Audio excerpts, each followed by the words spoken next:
Je voudrais du soleil vert, des dentelles et des théières, des photos de bord de mer, dans mon jardin d'hiver. Je voudrais de la lumière, comme en Nouvelle-Angleterre. Je veux changer d'atmosphère, dans mon jardin d'hiver. Ma fleur sous la pluie de novembre, tes mains qui courent, je n'en peux plus de t'attendre. Les années passent, qu'il est loin, là je tombe. Nul ne peut nous entendre. Je voudrais du Fred Astaire, revoir un latte. Let me make something 100% clear. It is illegal for any person to solicit, accept, or receive anything of value from a foreign national in connection with a U.S. election. Anyone who solicits or accepts foreign assistance risks being on the wrong end of a federal investigation.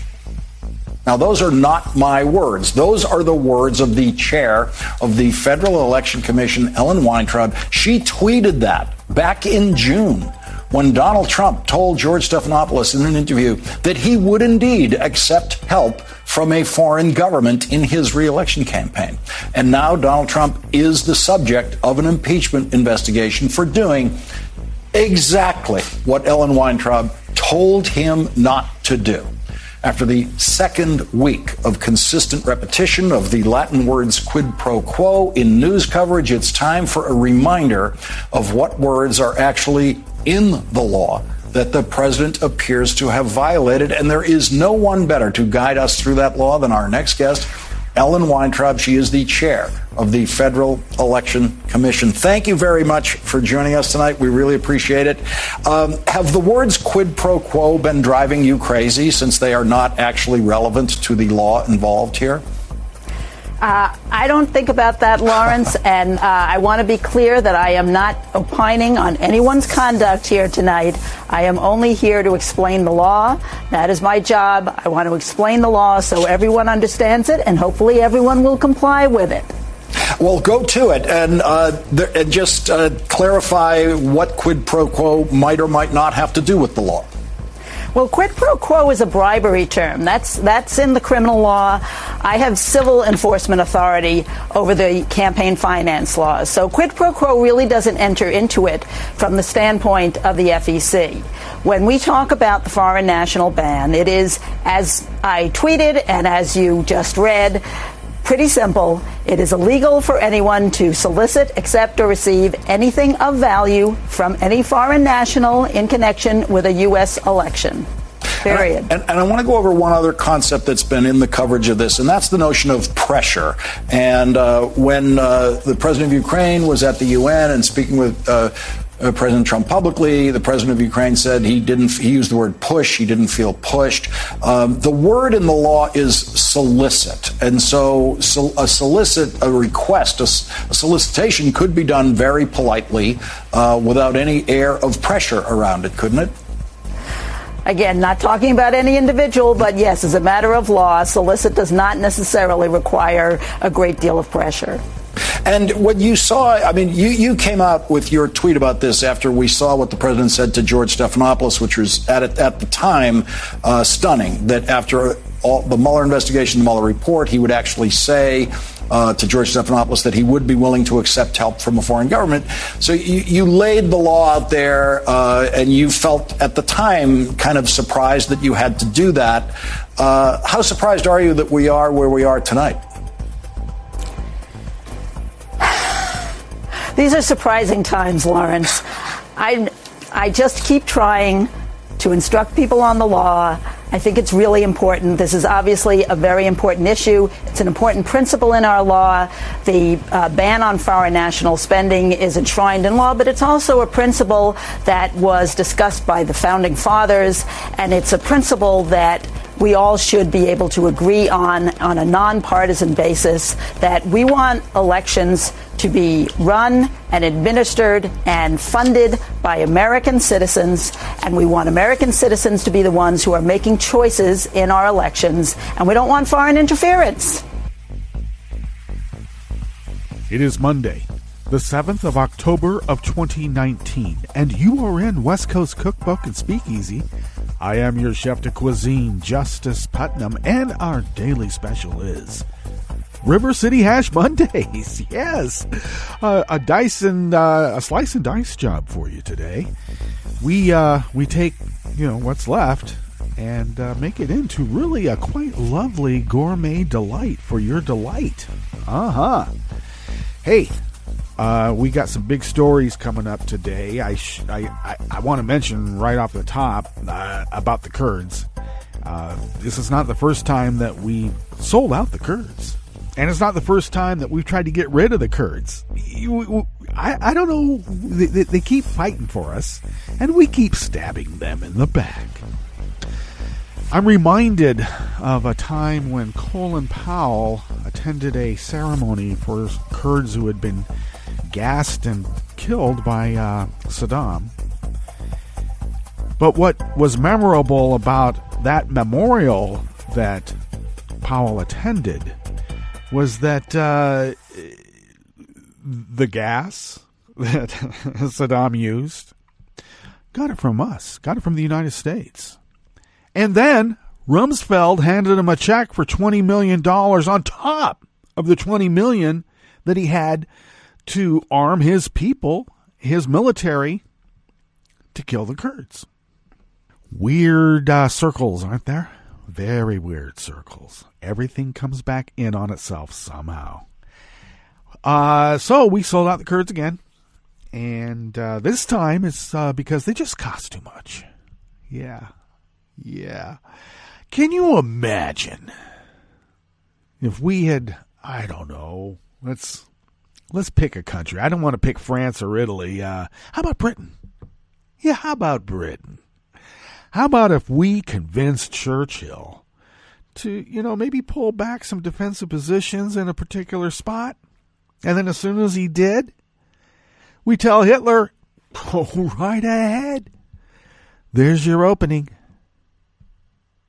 I don't know. I don't know if that's the proper comparison or analogy, but it wouldn't have been right regardless. Or tell Stalin, hey, right here, we got the Nazis at bay. You go ahead and take over Great Britain. We don't care. They cost too much. Well, I don't think we have the same filial loyalty to the Kurds that we do to the UK. So maybe that's it. Maybe that's why it's so easy to sell out the Kurds over and over and over. I understand it's true. They've been fighting for quite a while on their own. And they can fight without us. But in this particular battle, we just threw away a lot of human lives. Because, why? They cost too much. They do. So, what's on the rest of the menu here in the Bistro Cafe of West Coast Cookbook and Speakeasy? Well, at the top, oh my gosh. Let's put to bed the lie that it's okay to get Oppo research from wherever in the world you can get it. It is against the law. Because, as the chair of the Federal Election Commission made it absolutely clear, it is illegal for any person to solicit, accept, or receive anything of value from a foreign national in connection with a U.S. election. It's against the law. And I know there's a secret OLC memo that says that when a Republican is the president of the United States, there's a long historical precedent of doing that. And sometimes even when they're not president yet. And then when they become president, do you think they're going to stop? No, they're going to ratchet it up every time. And there's a historical precedent for that. On the rest of the menu, after exposing his own foreign policy blunders and crimes, Trump orders a substantial cut in National Security Council staff. He doesn't want anyone listening in on his phone calls, no matter where they're originated from. Talks between the UAW and GM take a turn for the worse, according to a union official. And OxyContin maker Purdue Pharma funneled more than $13 billion to the Sackler family. Not the $4 billion that the company's owners admitted to previously. They pushed it offshore, too. Just like a cartel. A drug cartel. After the break, we move to the chef's table, where almost 12,000 rallied in Kiev to protest Zelenskyy's deal with Putin and Trump. And not content to just sell out America, Trump just sold out the Kurds to the Turks because the Kurds cost too much. Buildings are valuable. Human lives are not. All that and more on West Coast Cookbook and Speakeasy. Bon appetit.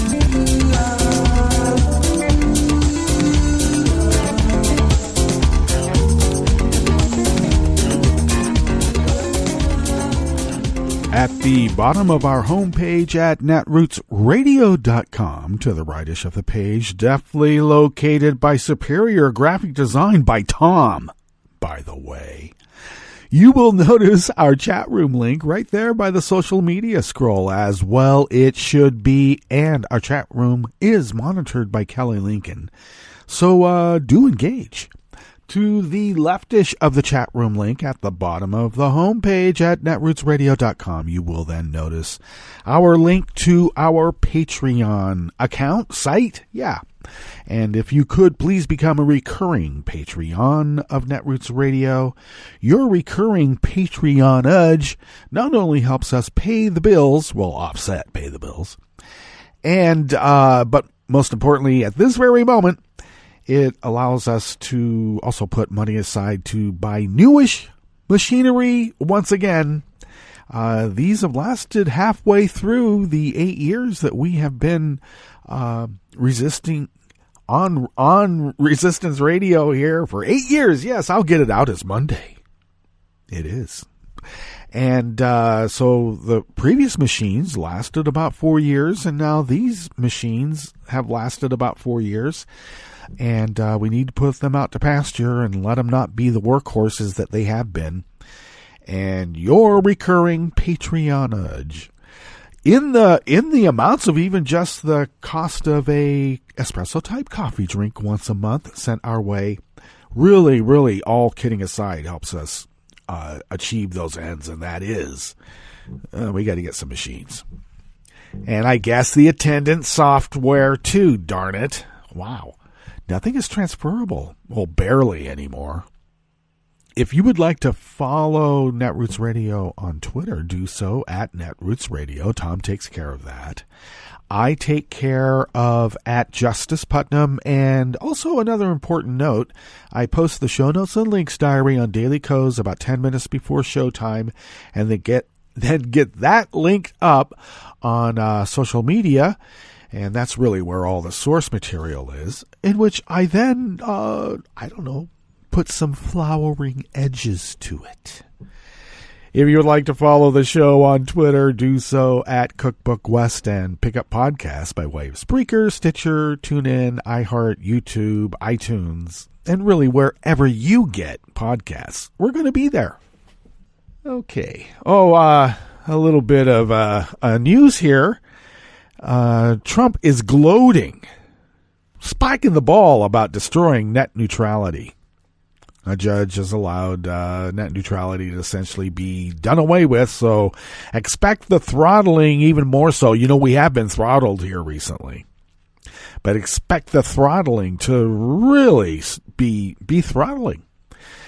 But at the same time that he is spiking the ball on destroying net neutrality, a judge also ruled against him in squashing the New York state tax trial against Trump, which apparently there's a secret OLC memo that says if you're a Republican president, especially one who's been mobbed up with not only the Italian mob in New York, but the Russian mob too.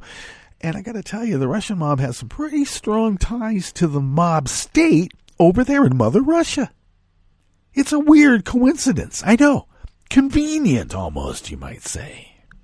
So apparently, with all those factors, and that you're a Repug president, there's that OLC memo that says you can't look at the guy's tax records because then it would prove he's a mobbed up guy with not only the New York mob, Italian mob, but the New York Russian mob that has all those weird convenient ties with the mob state in Mother Russia, run by Vladimir Putin. Convenient. All right, let's take a look at this first offering here. The Bistro Cafe of West Coast Cookbook and Speakeasy River City Hash Mondays. It's a melange, but with very distinct defined flavors. Okay? It's not a mush. Please. This is West Coast Cookbook and Speakeasy.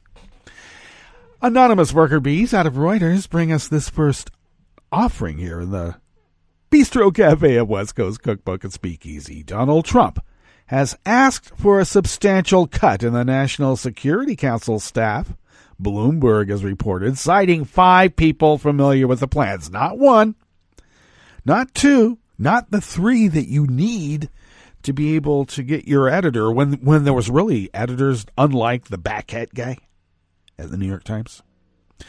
But 5 sources, more than the 3, which is what you need.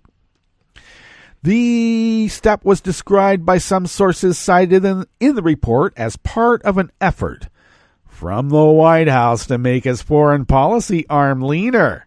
That's right, because when you have a hostile foreign power that really wants to take over this nation, I keep telling you, property is always more valuable when delivered vacant to that hostile foreign power.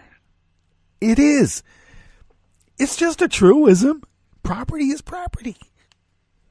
The request to do so was conveyed to officials in the agency by current White House Chief of Staff Mick the Prick Mulvaney and National Security Advisor Robert, we're going to find out a little bit more about this guy, O'Brien, earlier this week, according to Bloomberg. The reductions at the agency, in which currently 310 people work, 310 people working who took an oath to the Constitution to protect this country from enemies foreign and domestic. Apparently, that's a liberal plot to take over America, and we got to wrest control from those damn commies. Socialists, too. The report did not mention the exact number by which Trump is looking to cut the agency's staff, but if he sees 310, that's how many he wants cut. The White House did not immediately respond to a request for comment outside regular business hours because they do things differently in this White House than all others previous. In this reporter's opinion, the development comes as Democrats in the House of Representatives are examining whether there are grounds to impeach Republican Trump based on a whistleblower's account that he said he asked Ukrainian President Zelenskiy in a July 25 phone call to help investigate Democratic political rival Joe Biden. Well, it's a little bit more than that now, Reuters. Lawmakers are investigating concerns that Trump's actions have jeopardized national security and the integrity of U.S. elections. Well, actually, that's a finding already found here within the deep state called the United States of America.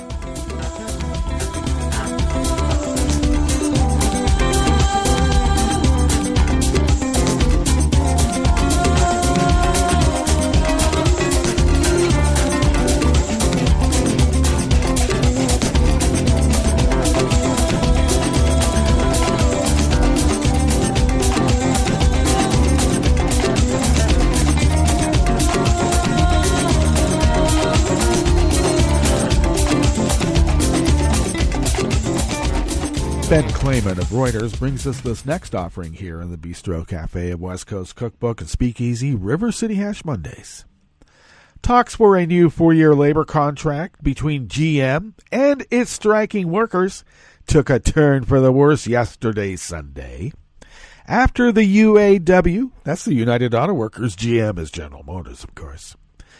Well, the UAW rejected the largest U.S. automaker's latest offer, but the two sides were still talking. GM made an offer to the union that basically repeated one the UAW had previously rejected. Terry Dittus, the UAW vice president in charge of the GM department, said in a letter to members, the union provided a copy of the letter to Reuters. These negotiations have taken a turn for the worse, he said. We in this union could not be more disappointed with General Motors, Dittus wrote. The company has shown an unwillingness to fairly compensate the United Auto Workers. Dittus said the UAW made an offer on Saturday to GM that covered wages, signing bonuses, job security, profit sharing, and other issues. He said GM responded on Sunday morning with its counteroffer, which did nothing to advance a whole host of issues. GM said in a statement that it is committed to negotiating around the clock to reach a deal, even if it means stonewalling, apparently. We continue to negotiate in good faith and with very good proposals that benefit employees today and build a stronger future for all of us, the company said in the statement. So we're just giving them what they agreed to before and not taking in consideration the changes in the overall economic climate now, is there? Well. The GM strike began on September 16th with its 48,000 UAW members seeking higher pay, greater job security, a bigger profit, a bigger share of the automaker's profit, and protection of health care benefits.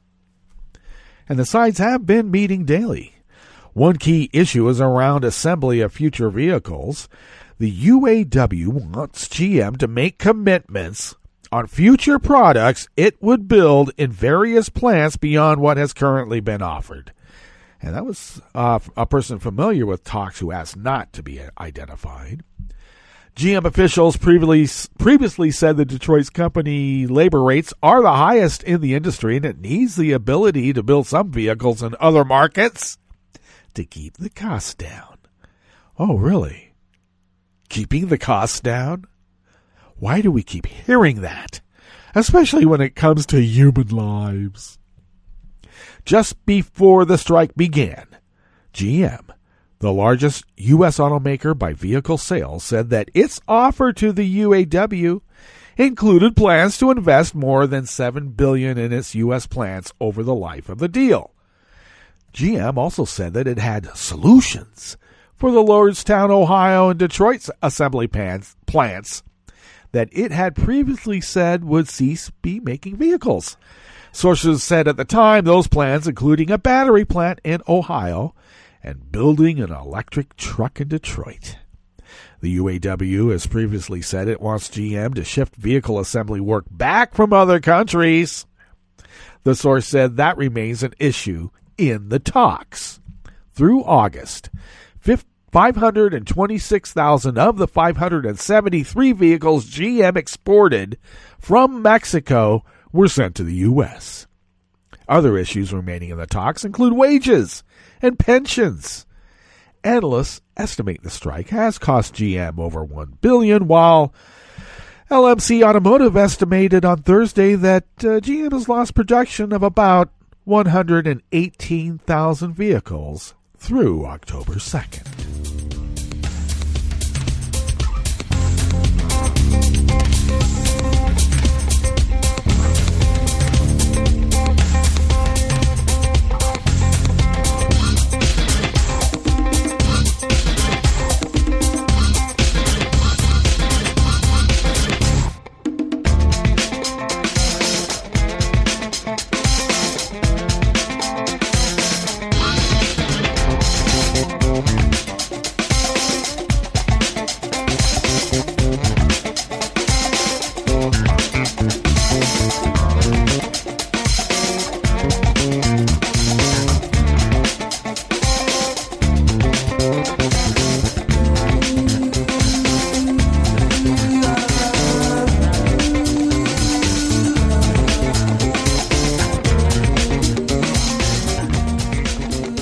Mike Spector and Nate Raymond of Reuters bring us this final offering here on the Bistro Cafe at West Coast Cookbook and Speakeasy. OxyContin maker Purdue Pharma steered up to $13 billion in profits to the company's controlling Sackler Family. And according to U.S. states opposing efforts to halt lawsuits alleging the company and its owners helped fuel the U.S. opioid epidemic.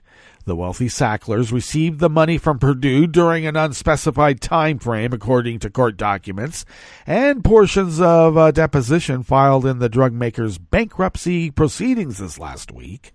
Purdue ultimately transferred $12 billion or $13 billion to the family, a company advisor testified in the deposition. The deposition taken last week was revealed in court filings on Thursday and Friday.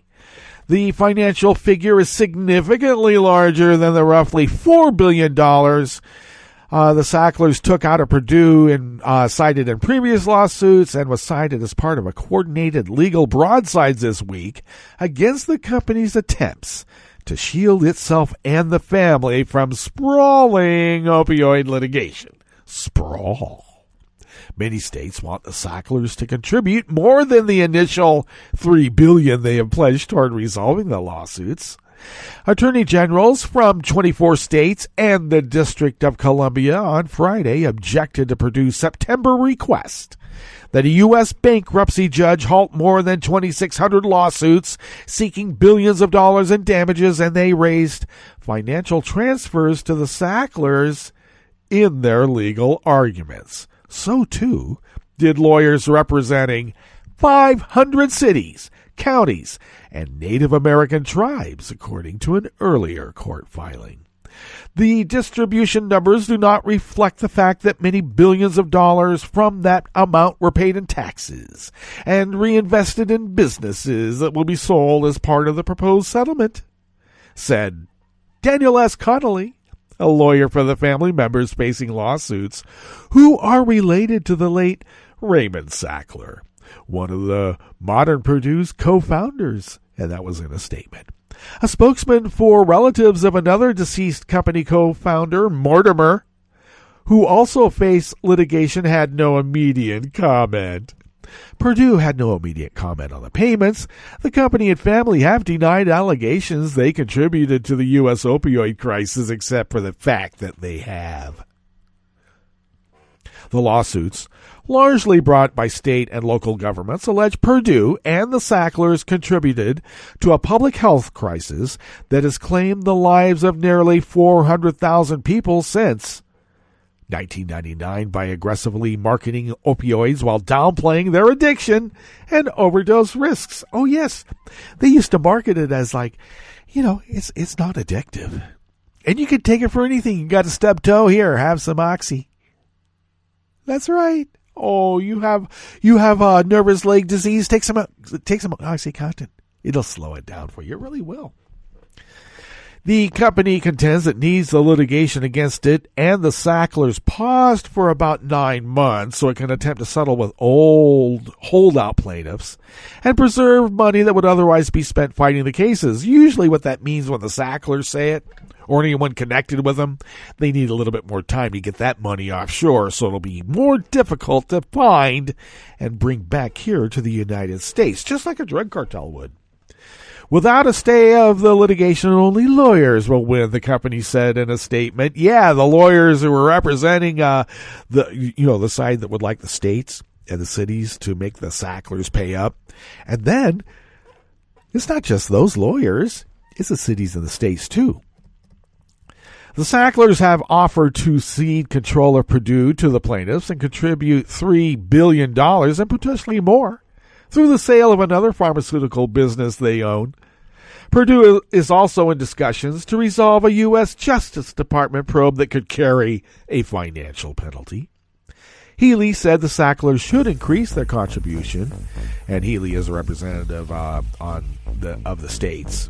And she criticized the structure of the deal, which is premised in part on the continued sale of OxyContin, a drug that critics say helped launch the nation's opioid addiction crisis.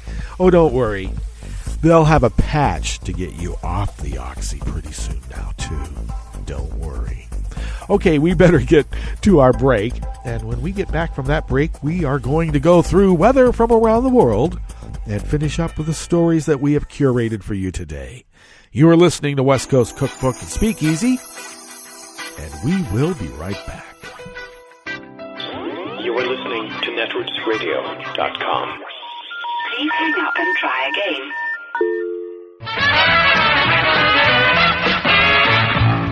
From a point at sea to the circles of your mind, a new force is at work for planetary transformation. New radio for a new Earth.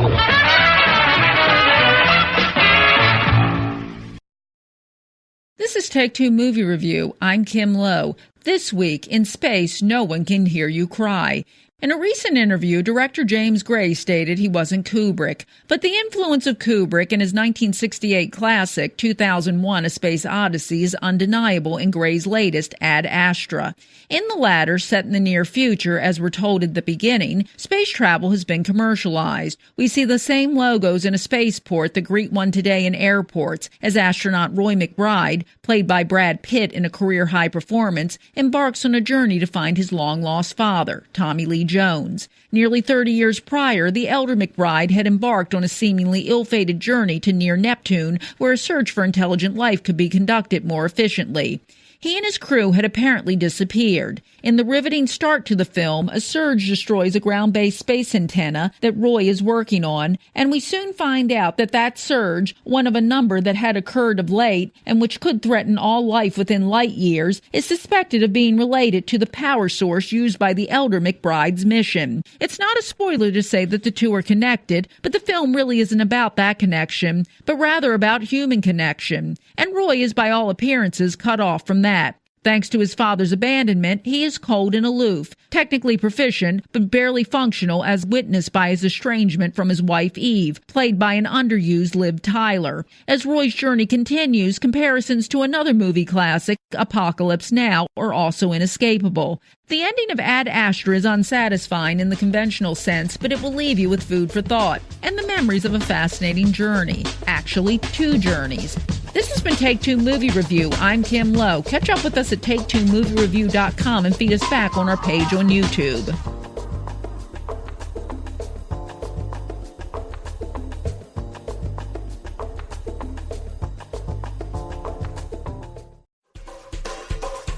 This is Scientific American's 60-Second Science. I'm Christopher Intagliata. In the science fiction story Dune, the desert planet Arrakis is inhabited by enormous, fearsome sandworms. Gods, what a monster.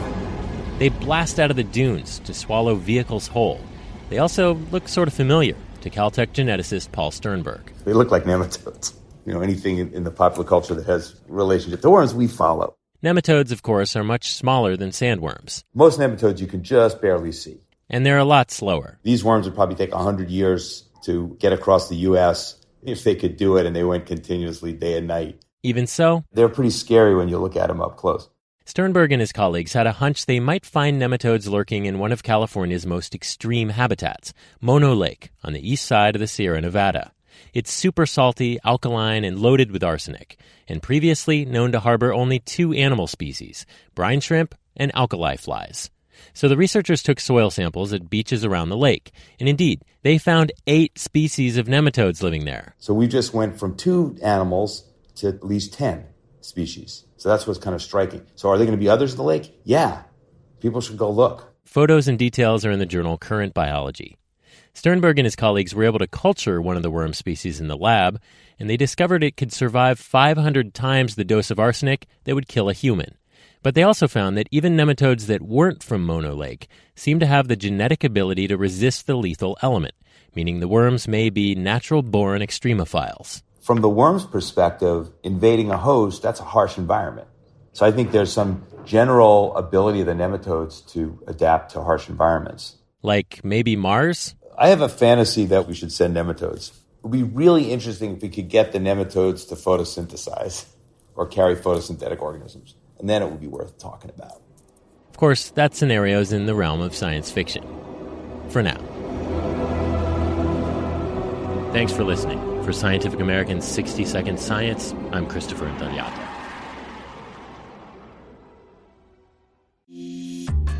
This program is presented by the Centers for Disease Control and Prevention. For an expectant mother, taking care of her developing baby means taking good care of herself. One way she can do this is by ensuring she gets vaccinated. If a woman is or might be pregnant during flu season, it's especially important to get her annual flu shot, preferably before the end of October.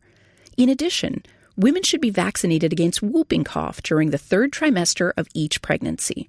Failure to get vaccinated places both mother and baby at increased risk for serious complications of these infections, including hospitalization and even death. If you're pregnant or planning to get pregnant, ask your healthcare provider when you should get your vaccines. Thank you for joining us on A Minute of Health with CDC. For the most accurate health information, visit cdc.gov or call 1-800-CDC-INFO. Sweetie, want some fruit? You have to use the right tool for the job. A power drill is the wrong tool to slice fruit. Just like an antibiotic is the wrong tool to treat viruses, including colds and flu. Antibiotics are only needed for certain bacterial infections. When they aren't needed, antibiotics won't help you, and the side effects could still hurt you. Ask your healthcare professional when an antibiotic is the right tool and when it's not. Visit cdc.gov/antibiotic-use. He seems sorry. We very clearly told him not to look up there. I'm honestly impressed that he was able to do it. Right? What, did he balance on that big chair? Yeah, I mean, I guess he'll just know what his gifts are this year. I really thought we had hidden them well. If they can find their presents, they can find a gun. 911, what is your emergency? Every day, 8 kids and teens are unintentionally killed or injured by loaded and unlocked guns. Learn how to make your home safer at endfamilyfire.org. Brought to you by the Ad Council and End Family Fire. This program is presented by the Centers for Disease Control and Prevention. In 2017, approximately 1 in 6 high school students reported a sports or physical activity-related concussion. Immediate symptoms of a concussion include headache, nausea, and double vision. Long-term, the effects of such injuries, particularly those that are more severe, can be life-changing. Healthcare providers, coaches, trainers, and parents should be aware of the symptoms of a concussion and how to treat them. A concussion protocol should be developed that includes withholding an athlete from practice and competition until all symptoms are resolved. While concussions cannot always be prevented, they can be treated in a way that decreases the chances of long-term health problems. Thank you for joining us on A Minute of Health with CDC. For the most accurate health information, visit cdc.gov or call 1-800-CDC-INFO. Hi, I'm Tom Hartman, and since you're listening to netrootsradio.com, show your progressive side and go to the donate button on the bottom of the homepage. It's progressives like you who power Netroots Radio and keep the progressive message beaming everywhere 24 hours a day. Just go to our donate button at the bottom of netrootsradio.com. Thank you for keeping progressive radio at full power.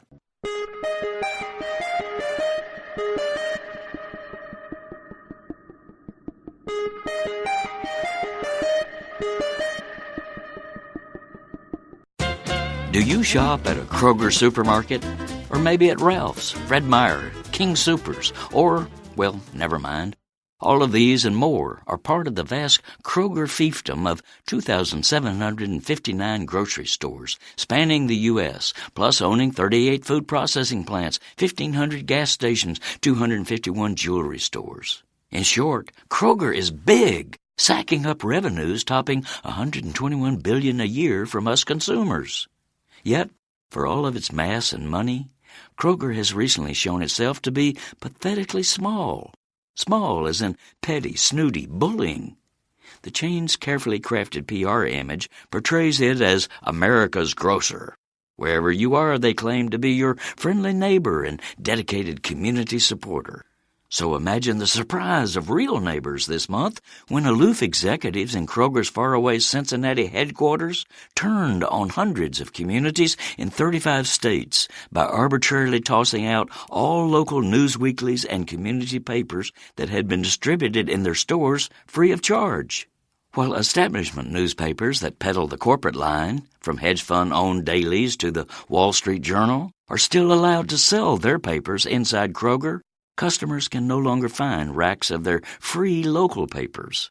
In such major cities as Colorado Springs, Lansing, Louisville, Memphis, Omaha, and Salt Lake City, these unique papers are in the historic tradition of America's pamphleteers and independent populist weeklies. They cover a wide diversity of local stories and viewpoints, publish investigative exposés, and generally let people know what's actually happening in their town. This is Jim Hightower saying, by shutting out these community papers, Kroger is literally banning the free press. That's not only unneighborly, it's un-American. Earlier this year, President Trump circumvented the congressional appropriation process by declaring a national emergency. I'm Bill Newman, and this is the Civil Liberties Minute. And then, based on his alleged national emergency, funneling military money to DHS, the Department of Homeland Security, to build his border wall. Both the House and the Senate voted to terminate Trump's national emergency, but Trump then vetoed the House and Senate action as expected. This back and forth with the legislative branch demonstrates the president's blatant disregard for the will of the people, who largely rejected his anti-immigrant agenda in the midterm elections, as well as his intransigent disregard for Congress's power as a co-equal branch of government. But there is a way to fight back. Right now, Congress is deciding the Department of Homeland Security budget for the next fiscal year. And it is, I suggest, important for us to raise our voices while we have a chance. We can contact our senators and representatives right now and demand that they cut DHS's budget and prevent the president from transferring money from other agencies to the Department of Homeland Security. If we want to pursue the inclusive, humane values that we as a country profess and for which we have stood many times in the past, then we must hold Trump's DHS accountable. And that means cutting its budget. The Civil Liberties Minute is made possible by the ACLU, because freedom can't protect itself. I'm Rick Smith, and this is Labor History in 2. On this day in labor history, the year was 1879. The man who came to be known as Joe Hill was born Joel Emanuel Haglund in Gavel, Switzerland. Hill traveled the United States organizing for the grassroots labor organization, the Industrial Workers of the World. He is most remembered for the songs he wrote about working people he met in his travels. Many of the songs were set to the music of popular hymns and tunes of the day. Hill was executed by firing squad in Utah in 1915 for what many believe were trumped-up charges. He was accused of murder and convicted despite a lack of evidence. His real crime was labor organizing. His trial became a national story. On Hill's birthday, let us take a moment to remember some of the lyrics of two of his most famous songs. The first was Rebel Girl, which he wrote for fellow Wobbly organizer Elizabeth Gurley Flynn. Though her hands may be hardened from labor, and her dress may not be very fine, but a heart in her bosom is beating that is true to her class and her kind. Another famous song was the iconic There Is Power in a Union, where he writes, "Oh, if you like sluggers to beat in your head.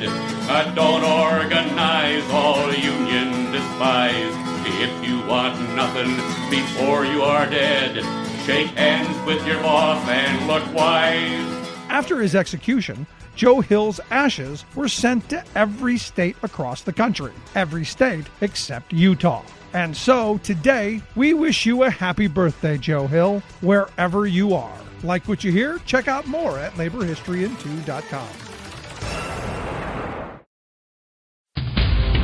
This is Solidarity News on Radio Labour. This is a Radio Labour report recorded on Monday, October 7th, 2019. I'm Mark Boulanger. October 7th is the World Day for Decent Work, a day established by the international labor movement to support equal pay, job security, fair wages, and more, such as maternity leave. The theme of this year's day is the care economy. The global organization which coordinates union efforts surrounding the World Day for Decent Work is the International Trade Union Confederation. The ITUC represents national labor centers such as the Ghana Trades Union Congress. Sharon Burrow is the ITUC's General Secretary. It's time to invest in care. It's time to invest in care to support equality for women. We ask you this day, the World Day for Decent Work, to stand up for women working in care, for equal treatment, for just working conditions, an end to the systemic discrimination against women. Decent work is the goal of the United Nations International Labour Organization. The ILO is the UN's agency specialized on matters of work in the world. It released a video about this year's theme of the care economy. Care is at the heart of humanity. Throughout the course of our lives, each and every one of us will rely on the care of others. As the world's population grows and as it ages, so will the demand for care. Mothers, fathers, and other family members are most often the primary caregivers. But children, especially girls, also help to care for the youngest and oldest members of their families and help with household chores. The responsibility for care sits mainly on the shoulders of women and girls, and often on those from disadvantaged racial and ethnic groups. Domestic workers play a key role in caregiving. Often they are poorly paid and operate outside the formal economy. Girl domestic workers have less access to education and see their own opportunities severely hampered as a result. Migrant domestic workers leave their families behind in search of work, often displacing care to other family members. And while they may benefit from moving from rural to urban areas or to different countries, they need to be aware of their rights and protected from exploitation. Formal paid jobs in care services are mostly in early childhood education, social work, healthcare services, disability care, or long-term care for the elderly. But care work is undervalued all over the world, and even when paid, is often underpaid. Where there are challenges, there are opportunities. The care economy of the future should generate more decent jobs in public and private sectors that could be well remunerated. Care cooperatives, like domestic workers co-ops or daycare set up by the parents themselves, are growing. In seizing this chance to create care jobs, we can also smooth the way for many more women to join the workforce in all fields and contribute their talent to the social and economic growth of their countries. But to do so, care contributions need to be measured, recognised and valued. Caregivers should also have a voice and be represented in decision-making. Care needs to be redistributed fairly. Getting more men into decent care jobs will also promote gender equality. And it needs to be reduced by better investment in social and household infrastructure. We need to share the care between women and men at home so they can both seek decent work and provide for their families.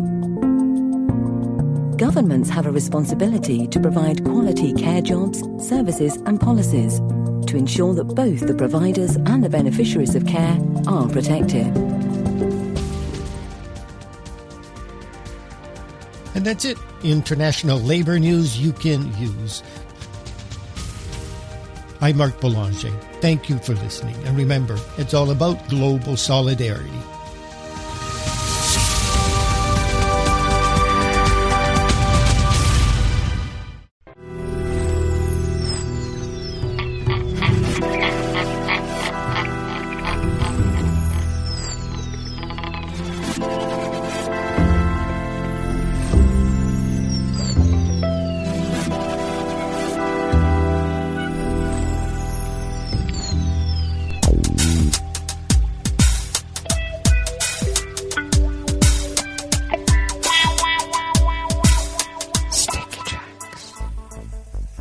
Thank you for accompanying us here to the chef's table at West Coast Cookbook and Speakeasy. We always begin weather from around the world along the banks of the Rogue River in the Rogue River Valley of Southern Oregon on the west coast of the continental United States of America, where it is currently 41 degrees Fahrenheit, though we are expected to get up to around 80 as we were yesterday. And looks like we will have plenty of sunshine. Winds will be light and variable. And overnight lows should not be as terribly cold as they have been. It's supposed to be in the low 50s. And that's with a few passing clouds tonight. Winds will remain light and variable. And we'll be picking up tomorrow earlier in the morning out of the west-northwest at 5 to 10 miles per hour. Ragweed pollen is rated high right now. The air quality index is good at 39 parts per million. It's Monday. And the daytime UV index is moderate at 4. Barometric pressure is rising at 30.1 inches. Visibility is at 9 miles. And relative humidity is at 82%. Weather from around the world is brought to you by people's personal weather stations that they purchased. These people planted these purchased personal weather stations somewhere on their property, and these people positively live around the world. London is 60 degrees and cloudy. Paris is 65 and cloudy. Rome is 73 and fair. Kiev is 43 and mostly cloudy. Kabul is 60 degrees and fair. Hong Kong is 80 degrees and fair. Tokyo is 67 degrees with rain. Sydney, Australia is 66 degrees and mostly cloudy. San Francisco, California is 62 degrees and partly cloudy. And New York is 74 degrees Fahrenheit and cloudy. And that is weather from around the world, brought to you by people's personal weather stations that they purchased. These people planted these purchased personal weather stations somewhere on their property, and these people positively live around the world.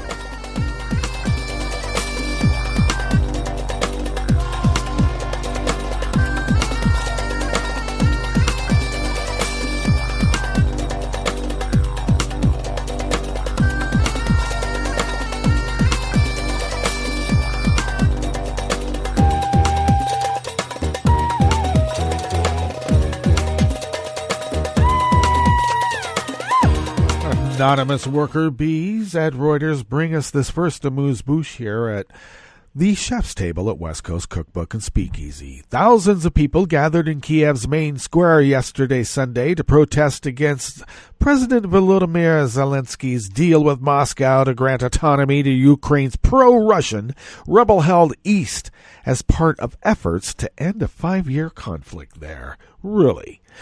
In the first breakthrough toward a possible peace deal in years, envoys from Moscow and Kiev agreed at talks on an election schedule for the Donbas region and on legislation giving it special status. Ukraine also agreed to call back its forces from the current contract line with separatist fighters.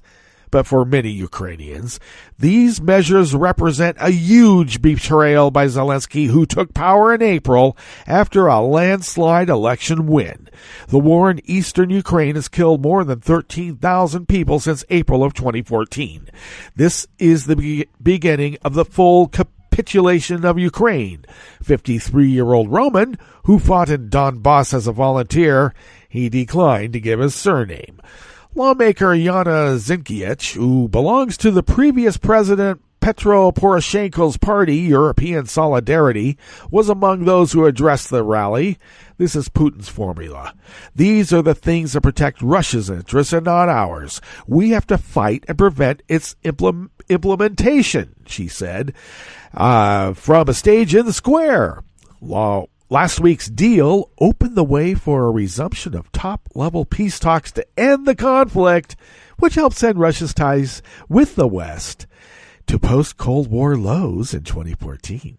Zelensky said last week that he would discuss a peace deal for Donbass in upcoming four-way talks with Russia, Germany, and France. He said any elections in Donbass would be held only after all Russian troops have left. Russia denies having troops there, so I guess we're just going to have to have the elections anywhere. There's no troops there that could vote in the Russian favor. Don't worry. Or to make sure people vote in the Russian favor.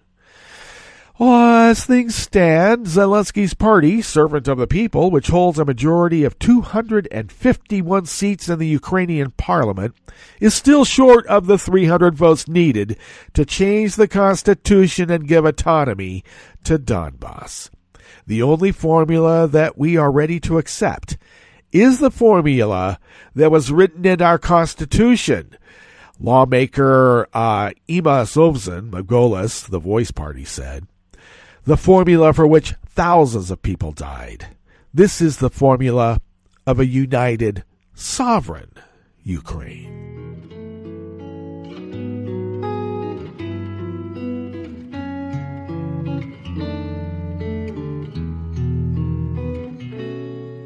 Je te donne ce mon amour pour la vie entière, la promesse de me trouver à tes genoux. Aussitôt que tu m'appelles, rester toujours fidèle, c'est tout, c'est tout. Je te donne tous mes printemps, mes étés de mer, mes automnes quand les feuilles tombent partout. Si ce n'est pas une bonne affaire, je te donne tous mes hivers, c'est tout. Even more anonymous worker bees at Reuters, and why wouldn't they be anonymous? This deals with Trump. I mean, you want to give yourself a layer of protection, don't you? Well, anonymous worker bees at Reuters bring us this final amuse-bouche here at the chef's table at West Coast Cookbook and Speakeasy. I went so far off at the top about what Trump has done with the Kurds. We'll just go through this quickly here at the end. Donald Trump defended a decision to withdraw U.S. troops from northern Syria, saying it was too costly to keep supporting U.S. allied Kurdish-led forces in the region fighting the Islamic State militants, especially after he had another one of those great secret calls with Erdogan. When I say another one, I mean he's been talking to anybody that will give him what he wants, and he'll give them what they need. If Trump can be so heartless to sell out the Kurds to the Turks, maybe that cleric in Pennsylvania should head to Canada. Or beyond. All right, that brings us to the end of our broadcast period for the day. But you do know Netroots Radio is going to broadcast on. In fact, we're going to meet up tomorrow for Tarrytown Chowder Tuesdays. So do stay tuned to Netroots Radio all day and all night for all the breaking news as it breaks. And we'll meet up here tomorrow, right here, in West Coast Cookbook and Speakeasy. Bon appetit.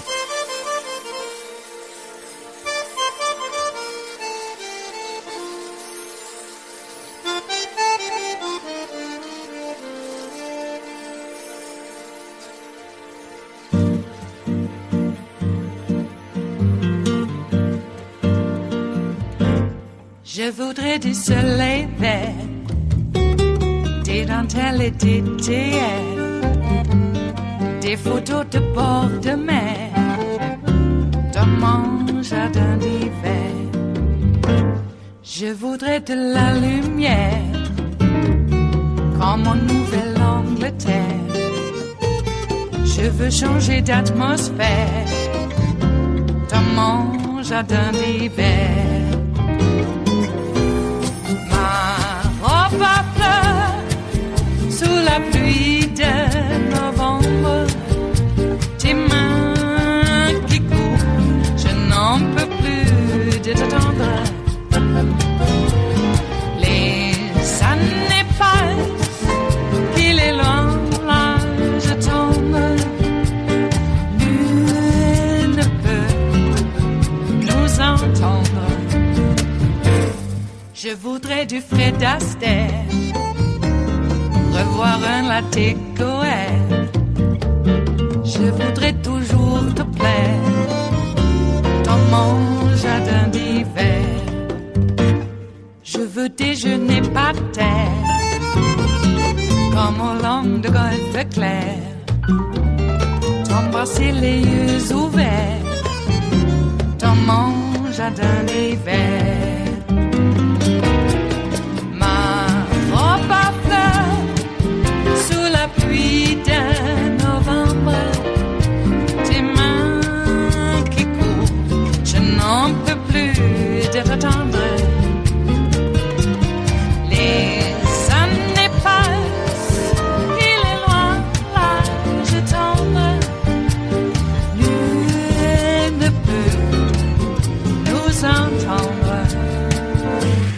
Ba-da-da-dum-di-da-dum, ba-da-da-dum-di-da-dum, ba-da-da-dum-di-da-dum, dans mon jardin d'hiver.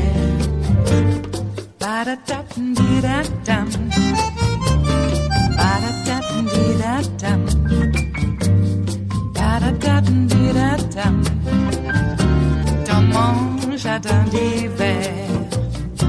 Dans mon jardin d'hiver, dans mon jardin d'hiver.